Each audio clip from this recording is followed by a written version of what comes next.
Shehid Beritan, le symbole de l'honneur et de la résistance. C'était un jour d'automne en 1992. Dans les montagnes, une jeune femme se battait pour la liberté, Beritan. Son vrai nom était Gulnaz Karataş, mais ses camarades l'appelaient Beritan, symbole de la résistance. Dès son enfance, Beritan avait été témoin des souffrances de son peuple. Le désir de liberté s'était gravé dans son cœur.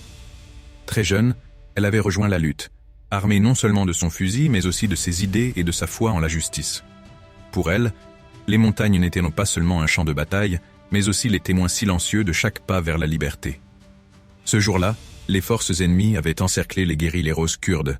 Les coups de feu résonnaient, et les montagnes vibraient sous l'intensité des combats. Beritan, aux côtés de ses camarades, opposait une résistance acharnée. Mais en plein affrontement, elle se retrouva isolée du groupe et face à l'ennemi, au bord d'une falaise. Les soldats ennemis criaient pour qu'elle se rende. Mais Beritan leur répondit clairement « Une femme kurde ne se rend jamais ». Ces mots reflétèrent sa détermination et son honneur. Debout sur la falaise, elle leva les yeux une dernière fois vers le ciel, puis plutôt que de se rendre, elle ouvrit ses ailes vers la liberté. En se jetant de la falaise, elle grava son nom dans l'histoire de la résistance de son peuple.